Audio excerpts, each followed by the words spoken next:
Hey guys, what's up? This is going to be quite a short video. I'm going to try and inspire you to take up the Charlick Gambit, not the Garlic Gambit, the Charlick Gambit against 1d4. I've been playing it for a while now, and I am enjoying very good success. So this is the chess.com Explorer. I'll show you how it goes. We start with the England Gambit with 1e5, and really here, and this is set to my game's playing with the black pieces, so I've got actually good result with all of this. c3 slightly less than 50%, knight f3, also the immediate knight f3, interesting, I've not done too well with, but other than that, and particularly with d takes e5. Now d takes e5 is the best move according to the engine for white to play. Anything else actually equalizes immediately for black. But I've got a 53% win rate with this move. And now you can see I've played knight c6, that's not been great, but with d6, pretty good, 55% win rate. Black will take that any day of the week. Okay, now, here's the thing. If they take the second pawn, this is the Charlick Gambit accepted, and I have a 61% hit rate in this. And that is enough to set your ratings on the rise for sure. Okay, so when they take, and you take back with the bishop, and you see across the board I'm doing pretty well. So I've prepared 3 short games. They've all been blitz games, but they just show you a variety of different attacking ideas in the Charlick Gambit. So let us dive in and check it out. And we're going to start with kind of the like the ideal case scenario, really. So they accept the first pawn. Interestingly, I've been playing with the timing of this as well, particularly in blitz, where I actually, when I start a game as black, I hover my pawn over here, so that if they play e4 or d4, or in fact f4 as well, the grob, I immediately drop the pawn, as though I was anticipating e4 and almost pre-moved e5, yeah? Just to try and make them think, oh, that was a pre-move, I'm going to punish it. Okay, anyway, so a little bit of headology there.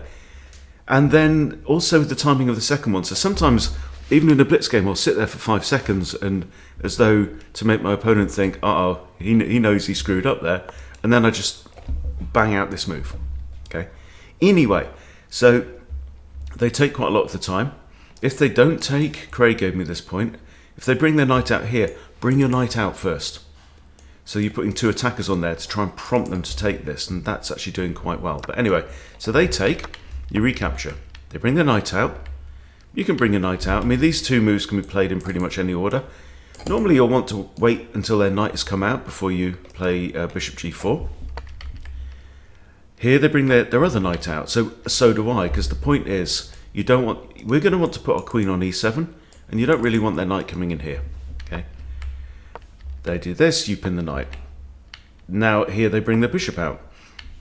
Sometimes they'll bring their bishop to here, which is even better for us. Okay, you play your queen to e7. Okay, so now we've got an issue, right? Because the ideal, the absolute ideal, and I couldn't find one in a couple of minutes in my results, is that their bishop isn't on here, their bishop's there, and you play bishop takes h2 check and win the queen, and quite often you'll get a load of resignations there, literally like on move 9. So in this game, they kick my bishop, I retreat. I'm tempting white to play a double kick. He doesn't fall for it, plays the rook out, rook out. Now his bishop comes over here, and oh no, right? As soon as his bishop moves, bishop h2 check, and he resigns. Okay, so that's an 11 move resignation there. Now, white shouldn't actually resign here, because if he takes, material is technically equal. So everything to play for really for white, but particularly in blitz, you'll get a lot of people just knocking the king over at that point. Okay, so that's the classic trap. Okay, well, let's look at a couple of games. Both of these played this morning. I've been absolutely on fire this morning. Day 3 of my fast. Okay, and we have fully accepted. Okay, e4. You'll quite often get e3 for some reason. I don't know why, because it blocks in this bishop. A lot of people play e3. Okay, bring my knight out. This pawn comes out, right? This is now unusual. Okay, bring my bishop out. I'm preparing to castle. Obviously, I can't come here, here, or here, and the knight's not come out, so we have to freestyle. Queen f6. That's kind of tying this bishop down to the defense of b2. Brings his knight out, I bring my knight out. Interestingly, we had both of those moves in yesterday's over the board game. He castles short. I now dive in, maybe attacking this bishop. Interesting move. Okay, I take out the bishop. Notice there's a very nice long dark square diagonal here. He recaptures with the queen, I castle. Okay. Oh yeah, this is the point. This is the point. I want to clear the d file. Yeah, for idea number 1. So, queen has to take, I castle. What does the opponent do? Ah, he spots the threat. Queen e3 gets out of it. Okay, but we have the evil twins, and now it's time to go for the throat. So, h5. It's Harry time. Stop. Harry time. Okay. Opponent captures on a7. Right, locking his queen out of the game. I decide. See, if I just move my king away here, if I just move my king here, he gets another pawn. Let's not allow that. Knight here. Now, if the queen comes down with check, I can block with my knight, and my king still defends b7. That is what he does. Bang. Okay. Now, white should have some warning bells firing at this point. Brings his bishop out here. What's the idea? Does he want to come down and win my knight? We shall see. I put my queen here. So why doesn't he do this straight away? If he does this, I guess I can just move my pawn and my bishop defends the knight, and actually my queen. Bishop and queen both defend the knight, so maybe not much to be gained. Okay, he attacks my queen. So now what do we do? Yes, we give a triumphant cry of cock-a-doodle-doo. That's what we do. Exactly. Now, so I come here. I could have gone here with check, but maybe not a lot of point. Come with another threat and another threat. Okay, so I'm attacking b2. I'm attacking the knight on e2. He takes my bishop. And at this point, I start to rub my hands. Can you see what I see? I take with a rook. Knight comes in attacking my queen. I grab the pawn. Okay, now I could have just come back here to pin the knight, right? But this move comes, yeah, I win a pawn, but I'm also attacking the rook, which is kind of forcing. I'm trying to draw my enemy's attention away from my next idea. He brings the knight out, thereby connecting the rooks, and they are defended. And what does Hunty do next? Pause if you need. The move is rook a6, and she's trapped. Indeed. Absolutely. Good timing. Okay, they come here, doesn't matter. I just grab it, and opponent resigns. There you go. What a beauty. Trapped piece. Absolutely. Right, one more.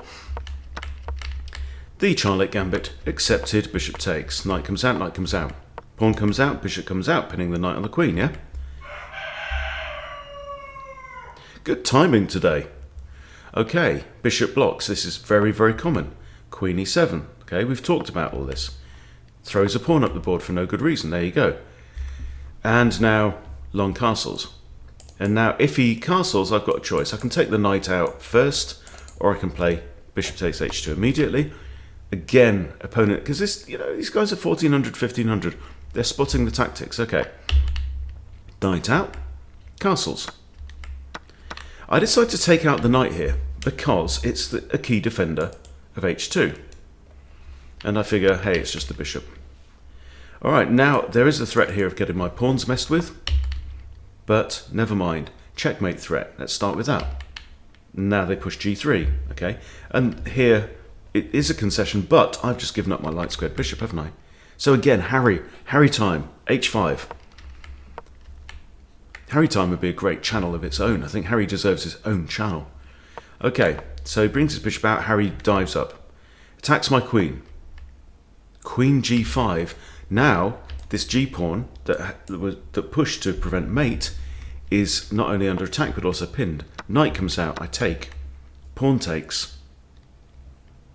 And what would you play in this position? Okay, the very simple queen h6. Okay, I can't go here because of the bishop, and obviously can't go there because of the pawn. So again, I'm threatening mate. Queen up here, gives check, king b8, and this is an unstoppable mate. Unstoppable. There's nothing he can do. Doesn't matter where he puts his rook. Queen can come to here. Actually, if he moves his rook now, my queen can't go in the corner because of that bishop, yeah? Here, king does have this. He does have this. I stand corrected. In fact, according to the engine, this is only slightly better. I actually thought it was unstoppable in the game as well. I must have just not noticed the bishop. But yeah, apparently here, the best move for white is bishop b, for black is bishop b5. Wow. Interesting. But anyway, he resigned. So, take it. But there you go. Some attacking ideas in the Charlick. Working really well for me. Craig's also playing it. Craig's our Chess Bootcamp Live coach who's 2100 in Rapid. And he's using this against d4 as well. So, and enjoying good success as well. So, there you go. Hope that's inspired you just a little bit. Thanks for watching. See you soon.